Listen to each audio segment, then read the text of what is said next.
Genesis Testament Volume 12 is the latest installment of a certain magical index, and we have lost someone very, very important. Biagio Busoni. Just kidding, it's not him. It's actually someone who has a lot of significance to the story. And what the hell is Shoko wearing? This is a funeral. Who are you trying to impress? Like, you're best girl and all, you look good, but it's not exactly the right place, is it? Okay, I'm sure you're all wondering what the hell is happening in Index's story at the moment, and I will be explaining it all in this review. At the start of this video, I'll be discussing non-spoiler material, or at least not going into too much detail about what's going on, but don't worry, after that, I'll be discussing all the major plot points from this volume, and I'll give you plenty of notice in advance. So yes, if you couldn't tell by the title and thumbnail, someone has passed away, with there being a funeral, and I can't really discuss this without, telling you what exactly happened, but I'll try my best. This person had such an impact on many people's lives in Academy City, and the first part of the volume is everyone coming to terms with the fact that this person no longer exists in the world. This section of the volume I really enjoyed reading despite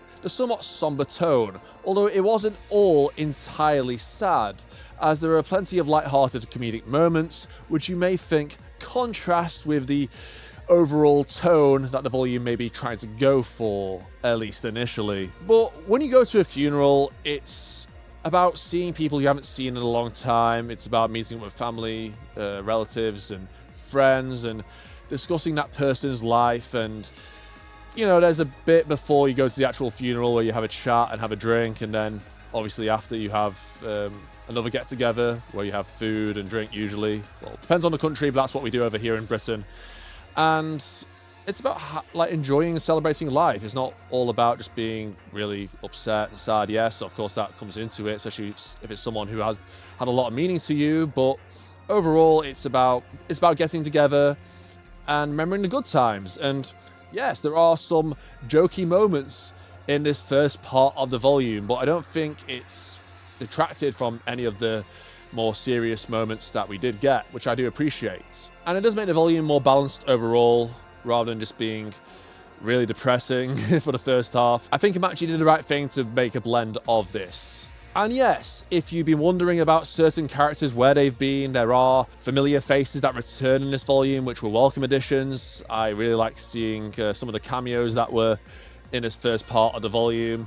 Even though I probably would like to see more, I was wondering where some characters were. If you read the volume, you probably know what I'm talking about. But overall, yeah, I mean, I get that he can't show every single Index character, otherwise we'd be here all day. But I think Kamachi did a good selection of characters that were present at this funeral. Then part 2 of the volume happens, which it takes a drastic turn of events.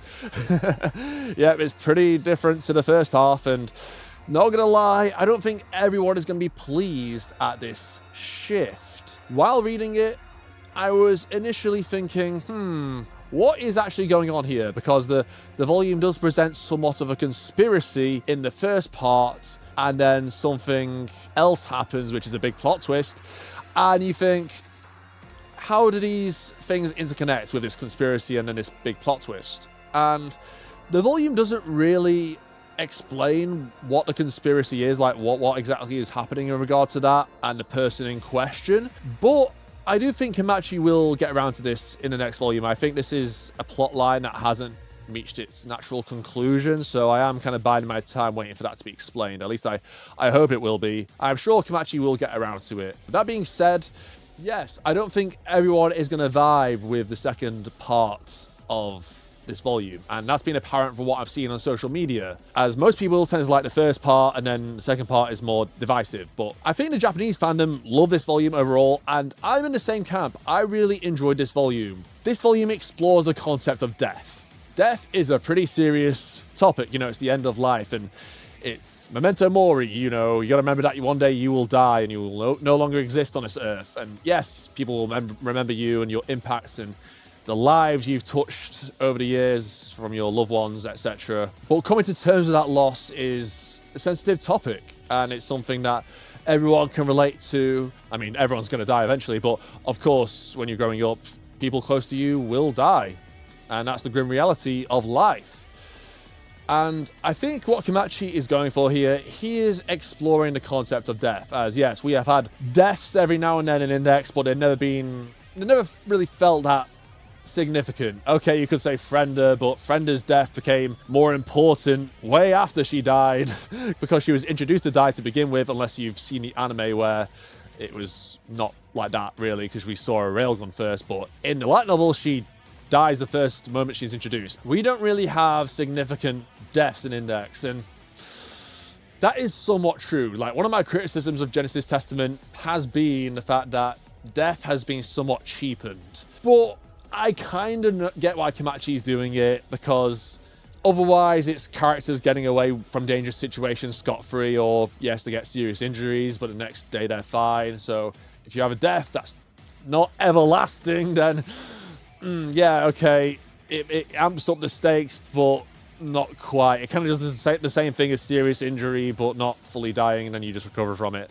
I get that, but with the instance of this particular character's death, it's different from the other times that we've seen death in the series, in the fact that it's had more time to sink in, except that I feel like some people would have liked more time devoted to that sinking in, and we actually get to see an important character lose their life from two volumes ago. We get a greater impact of the consequences of that. The second part of the volume is basically seeing your impact upon the world and coming to terms with the fact that life is a precious thing, as everyone is forced to move on when a relative or loved one dies. The world has to move on, it carries on, and we do see that in this, but it takes a 180, and you kind of get to see your impact on the world. You get to see basically all aspects of your past come forward, and I feel like that's what Kamachi is trying to do with this volume. It's saying that you get to realize the impact of death,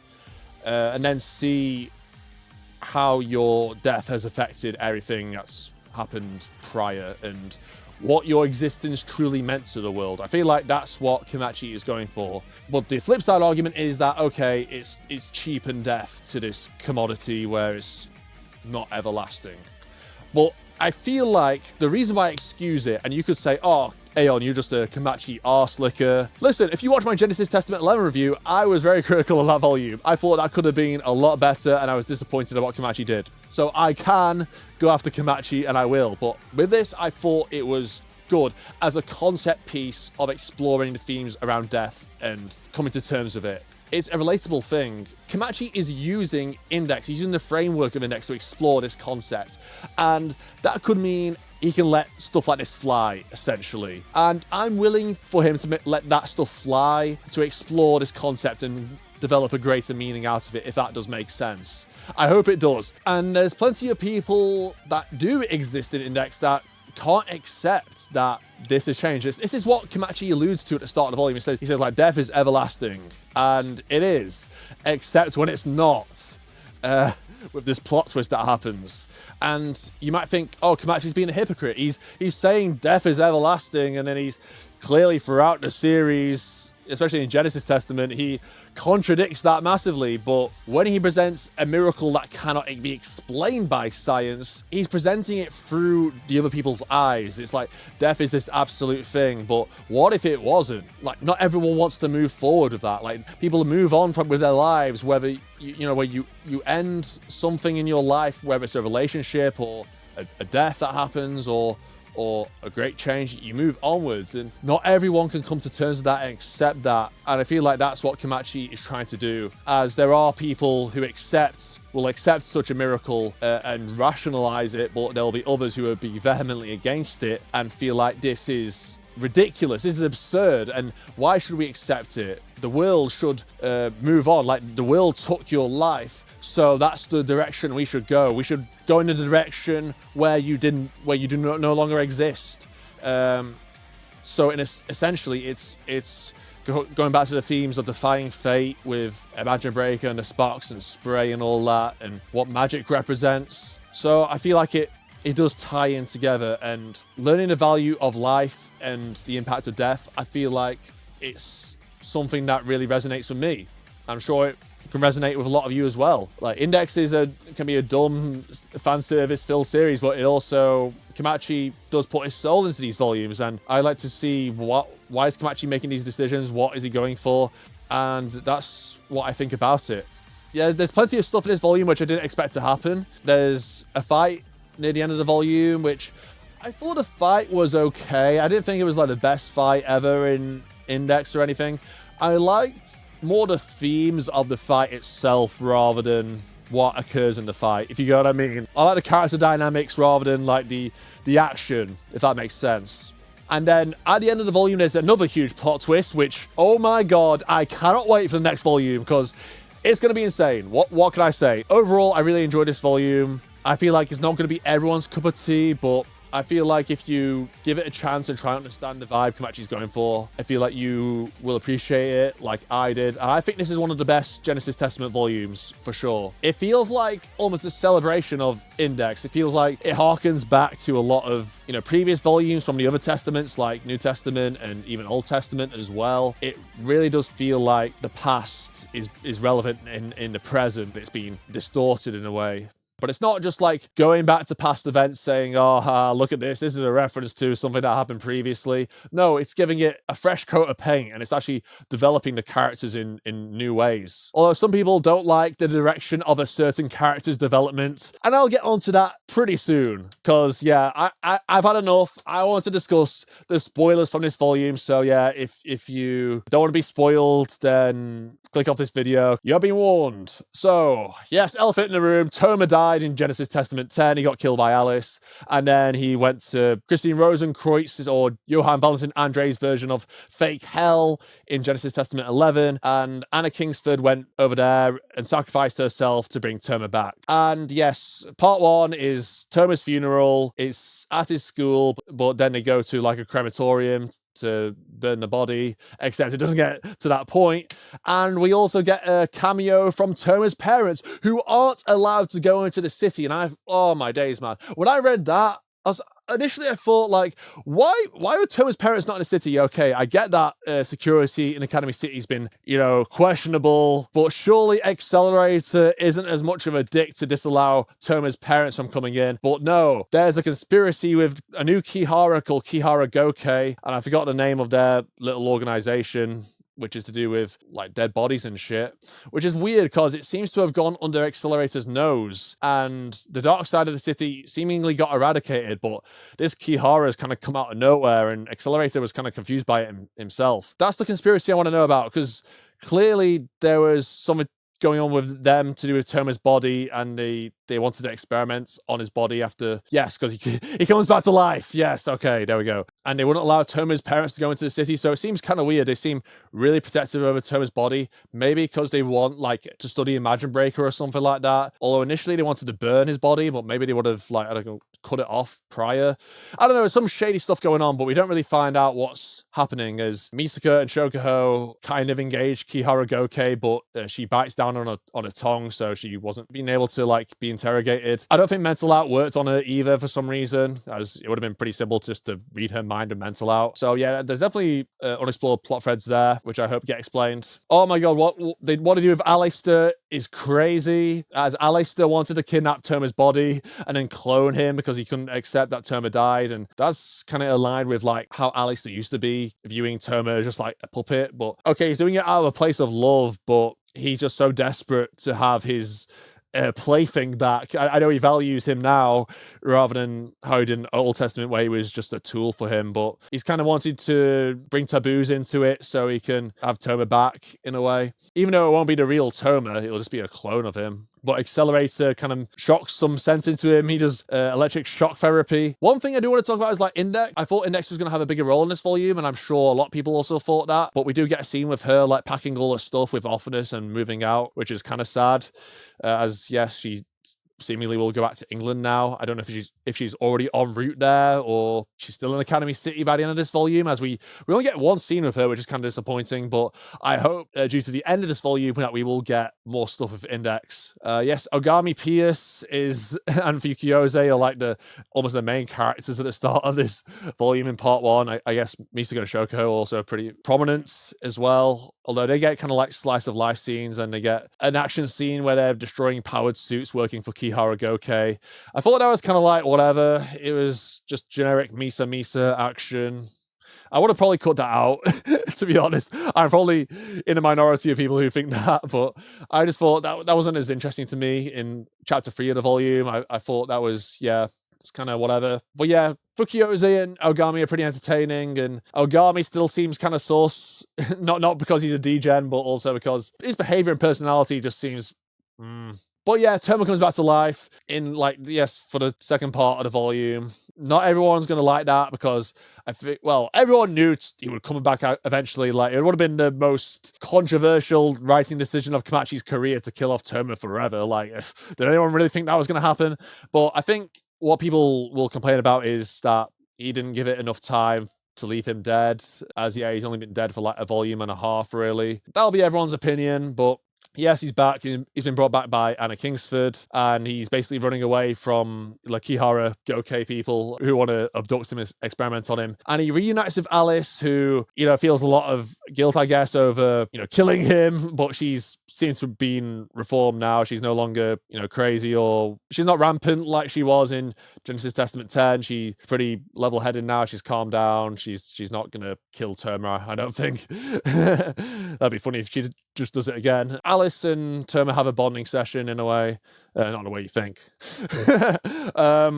And who comes to knock on Toma's door but Style Magnus? Now, Style is joined by the magic gods Neptis and Nyang Nyang, and it's great to see these characters again. They've not been like here in Index for a long time, not since like the end of the Coronzon arc. It feels like forever since we last saw them, and I've been thinking like, what the hell have they been doing in England all this time? But hey, looks like Style Magnus has recruited them, like I guess magic gods are bored or whatever, and they're just like tagging along with Style for the ride, because yeah, there's the magic gods, they don't really have like objectives or anything. They just gotta go with whatever's entertaining, and that would, yes, include taking care of Toma if they're convinced enough. So they're like, yeah, let's go kill Toma, why not, Style? But yeah, Style has progressively become more and more of a dick towards Toma. I mean, there was always that animosity towards Toma because, yes, Toma technically stole his girl. Style knew Index for like at least a year, while yes, Toma became her new guardian and did what Style could never do, which was save Index and find a way to make sure her memories weren't erased. She no longer remembers Style at all, really, apart from the times he's tried to kidnap her, which is not great for him. So yeah, there's always been that bitter resentment with Style. But the thing that people have problems with, I guess, is because that Style has been an ally of Toma a number of points in the past, but that's mainly been for protecting the balance between magic and science, like the Dai Seisai arc and the Book of the Law arc as well. So, but when that's removed out the window, Style doesn't really have like those nice feelings towards Toma. He's tortured him in the Tower of London, and then he kind of betrayed him in Genesis Testament Volume 4 as well, where he shot Toma. Didn't kill him, no. And now this is pretty much reached the breaking point where Styles found out Toma's died, and then he's like, oh, okay, Index shouldn't be in Academy City anymore. It's not his responsibility now because he's gone. Like, the deal between Academy City and England is over because Toma no longer is here. So Styles simply cannot accept the fact that Toma is back. He's interpreted it as Toma's dead, so that law has been broken, so you can't just come back to life. Like, that just goes against everything, because death is meant to be this permanent thing, and Style can't come to terms with that. And it's also because of his own feelings. Like, his feelings for Index are so strong that he doesn't want Toma to have her. He believes that everything going back to normal just simply because Toma's come back to life is just ridiculous. And you would think the same, like, if someone just came back to life, which is meant to be impossible, and then they just claim everything that was once theirs. I know, like, I can understand what Style is doing, but at the same time, what Style is doing is evil, because he literally wants to kill Toma. He wants Toma dead. He's trying to kill Toma, which is crazy. Like, after everything they've been through together, yes, they were allies, but what Style is doing, he's being really selfish. He's being extremely selfish, and he doesn't care about anything else. He's fallen to the dark side for sure. Why should it be his right to determine who lives and dies? It shouldn't. So Style, in a way, is putting fate into his own hands. He's trying to dictate like the direction of the world that he wants, and that includes teaming up with the magic gods to to take down Toma. And the magic gods are put at bay by Alice, who's kind of holding back because she doesn't want to like destroy Academy City in the world. And it's, yeah, so you do get some like lore in regards to the magic gods and the Transcendence, which I thought was really interesting, like how the magic gods differ from the Transcendence. And I do want to reread that part because I feel like that will be relevant for what's about to come. But yes, I really enjoyed Styles' character development in this volume. But I know it's easy to hate on Style because Style's a dick towards Toma and everyone loves Toma. Yes, I know. What Kamachi's doing is he's giving Style an actual functional role in the story. Like being like Toma's biggest hater actually gives something Style to do rather than just being like dormant. So this gives him something to do, and I like it. It's fresh, it's interesting, and because people always say, oh, I wish Kamachi did something with the older characters. Well, he's doing something now that's original, and yet you people still complain that Kamachi never changes the status quo, which is the most ridiculous argument I've ever heard in my life. And yes, Style channels the power of the magic gods, but he immediately gets wrecked. Toma does get some help from Accelerator, who brings down the lightning while Style is flying. As, yeah, Style does kind of like try to adapt and think of new ways to defeat Toma, which I thought was good, because Style is kind of like Toaru Batman, where he gets a lot of prep done to try and defeat his enemies, and I'm pretty sure he thought he was going to be really confident of being able to defeat Toma, but Style is a huge jobber. He's as much of a jobber as Kakina, so he was not going to win this fight. But yeah, the end of the volume is absolutely crazy because Alistair finds out that Toma's back, and he basically just has a complete mental breakdown because after everything Toma has done and proved him wrong throughout Index, Alistair has such high expectations of Toma that he believes that Toma's nature would be to, find a solution to save Anna Kingsford, which I pointed out in Genesis Testament 11. Like, I was surprised that Toma was kind of selfish in the fact that he didn't try to like find a way to save everyone like he normally would. I mean, Toma wasn't entirely himself in the Hell dimension, which was noted, but Toma pretty much accepted the results, which is interesting. This is the subtle character development which I talk about when I talk about Toma. You can see it. Alice is like confused. He's like, what the hell? Like, I really care about Anna Kingsford, and you didn't even try to like break reality to save her, which I know is like huge expectations, but this is what Toma has facilitated in Alistair. Alistair believes in Toma so much now because Toma, showed him a way to save Lilith when he thought Lilith couldn't, he had to sacrifice Lilith due to what Iwas did. But Toma, showed him the light. But now Alistair has been succumbed to darkness. Alistair, this is what I thought would happen. I've always thought that Alistair, he was never going to remain like goody two-shoes. Because Alistair he's somewhat redeemed himself in a way. He's not entirely evil, but we know what the root of Alistair is. He's a very troubled individual. He has so much darkness, and I feel like he put that darkness into a box, but he's also got a demon on his shoulder, because yes, if there's one character that thrives off despair, it's Coronzon. And yes, Coronzon was initially contracted to bring Alistair to despair, but seemingly Coronzon can take advantage of that and see weakness in Alistair's soul to then take control of Alistair's body. And now, yes, Coronzon is back, which I never thought would happen. Oh my god, Coronzon is such a huge threat. I don't know if Coronzon will be as powerful as New Testament 22. Coronzon was crazy after they broke the contract with Mathers. But Coronzon since then lost her soul, which was separated from her body thanks to Accelerator's platinum wings and then destroyed by the fish eggs. But now, seemingly, Coronzon is using Alistair's soul as fuel, which possibly gives her access to Alistair's magic. Can you imagine Coronzon using Blasting Rod? Oh my god. If Coronzon is as strong as New Testament 22, if not stronger now, we are screwed. Like, the only character that could stop them is maybe Alice. But Alice seemingly has, her magic doesn't seem to work fully on magic gods. At least that's what I thought. Unless that was just her holding back. So it'll be interesting if Alice can do anything to stop Coronzon. But we do know Coronzon has a shit ton of immunity to magic. And since Coronzon does belong to the Sephiroth tree and the Abyss of Sephiroth and Da'at, Alice's magic uses the Sephiroth as well. So we know that Coronzon basically controls that tree. She controls who passes that tree, and she controls the power that comes down from the tree. Alice might not be able to stop Coronzon. That's what I'm saying. So how the hell do we stop Coronzon? Seal her somehow? Accelerator will need to come out of his prison for sure. He needs to do that now, because surely he realizes how much of a threat Coronzon is, and he helped defeat her, and we need fish eggs again. But I don't think it's going to be an exact repeat of New Testament, because that'll be boring as hell, and Coronzon will be ready for that. Coronzon will know what's coming. Coronzon is smart, and what will she try to do now? The only reason she exists is to destroy everything.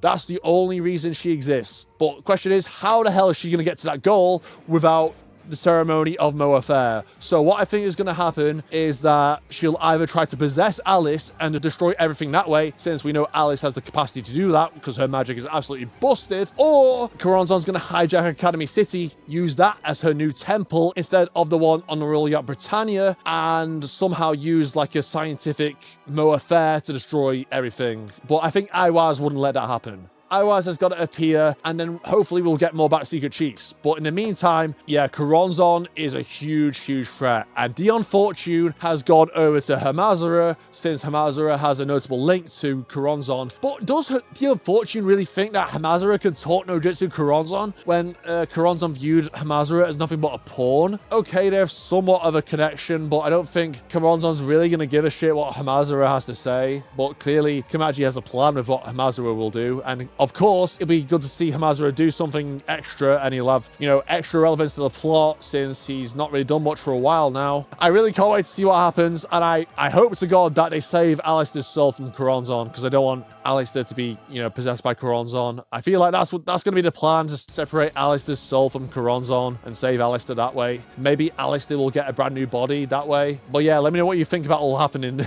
the next volume, because it's crazy. But yeah, I've talked enough about this. I really enjoyed Genesis Testament Volume 12. I'm looking forward to seeing what happens, and seemingly Kamachi will explain what's the deal with a Magic Breaker being in the Hell Dimension and now back without a problem. I think he alluded to that in the afterwards, so I'm looking forward to that. Overall, I rate Genesis Testament 12 a 9 out of 10. Really love this volume. I do have some minor nitpicks, like the fight with Toma and Style. I feel like it was a bit contrived in places where like Toma like built a gun from a bike. How the hell did Toma do that? There were some parts in the fight which I thought were kind of hard to believe. Overall, I love the theming of this volume. I love the character work. Yeah, it was really entertaining.